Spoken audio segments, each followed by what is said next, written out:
Throughout our lives, we come across different people from different places around the globe, and sometimes we tend to encounter difficulties while trying to communicate with them. Language is an important tool throughout our lives, and at an early age, we start acquiring the skills for communication. But how do people acquire it? Is it in our genes or learned as we grow up? Why is language acquisition important? Language is the most important aspect in the life of all beings. We use language to express inner thoughts and emotions. We make sense of complex and abstract thought to learn and communicate with others, to fulfill our wants and needs, as well as to establish rules and maintain our culture. Language can be defined as the verbal, physical, and biologically innate, and a basic form of communication. Behaviorists often define language as a learned behavior involving a stimulus and a response. Some psychologists believe that language was a part of the cognitive psychology branch, and some the behaviorist. Many psychologists view language as environmentally determined. According to B.F. Skinner in 1957, language is also a behavior that can be learned through the principles of reinforcement.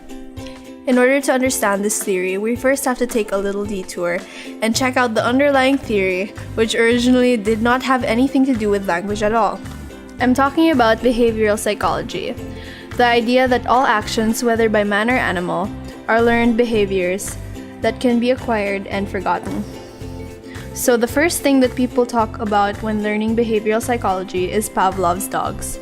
Pavlov was the guy who rang a bell every time he fed his dogs, and eventually the dogs learned to associate the sound of the bell with food.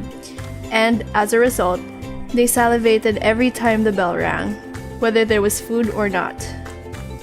In a nutshell, Pavlov discovered a process in which a previously neutral stimulus came to evoke a specific response by being repeatedly paired with another stimulus that evoked the response. And psychologists came to call this classical conditioning. So, psychologists eventually expanded on Pavlov's findings, and the result was a new type of conditioning called operant conditioning, a theory usually associated with psychologist Skinner. If a reward or reinforcement follows the response to a stimulus, then the response becomes more likely in the future. So what do these all have to do with language acquisition? Skinner argued that children learn language based on behaviorist reinforcement principles by associating words with meanings. Correct utterances are positively reinforced when the child realizes that the communicative value of words and phrases. For example, when a child says milk, a mother will smile and give her some. As a result, the child will find this outcome rewarding, enhancing the child's language development. The basic premise of the behaviorist theory continues to influence many teachers' thinking in how a language is learned. In fact, you can probably still remember some teaching strategies, as your school teacher might have used dialogue repetition and drilling that can be tracked back to the behaviorist theory. So, language learning for behaviorists is a matter of conditioning by means of imitation, reinforcement, and habit forming. And although this theory has its shortcomings, it has some merits as well. Professor N. Chomsky from the Massachusetts Institute of Technology and proponent of UGT argues that all infants are born with an ability to be able to understand, develop, and acquire language. He also stated that babies do not comprehend what we are saying, but they can recognize such sounds that would enable them to differentiate between two words. Chomsky also added that the reason why most children are having an easy time to master language is that because of the inborn ability stored in our brains. He said in his theory that our brains have special structure for language. UGT explains that our brains are composed of unconscious constraints. That is why we can distinguish whether a sentence is constructed correctly. Still under the unconscious constraints is the reason why newborn babies have potentials to speak numbers, letters, and words randomly, but not how the way we speak. Babies learn to adapt the way we speak as they grow older throughout the years. According to the studies of behavioral psychologists, they have hypothesized that learning grammar and language is based on listening to the speaker, but nowadays, people are saying that it is based on the inherited genetic component because the human brain of the baby has developed grammatical language even without being exposed to listening. Under contemporary research is morphology acquisition. According to Brown in 1973, who produced the definitive study of morphological development in English, He determined the children's order of morpheme acquisition by using the 5 stages of grammatical structures. In stage 1, from ages 15 to 30 months, children can already combine basic words such as that car and more juice.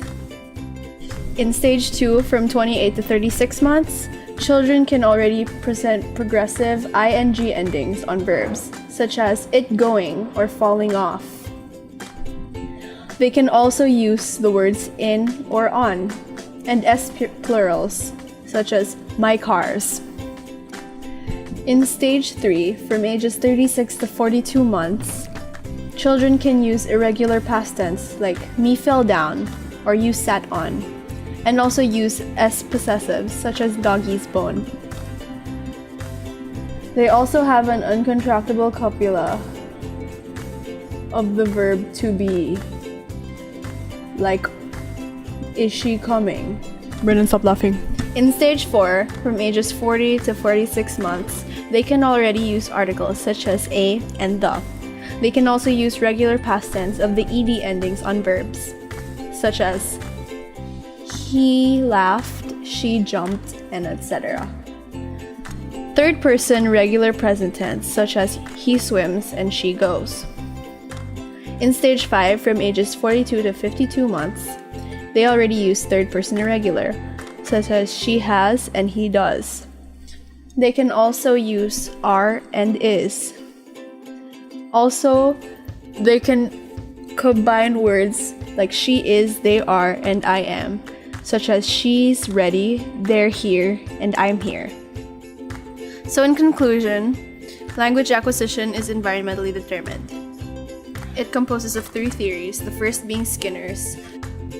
He stated that language is behavior learned from reinforcement and is a branch of behavioral psychology. The second, being universal grammar theory, entails that all infants are able to understand, develop, and acquire language. And the last theory, being morphology acquisition, composed of 5 stages for children aged 1 to 3, in which children can combine simple words to form sentences and eventually learn to speak.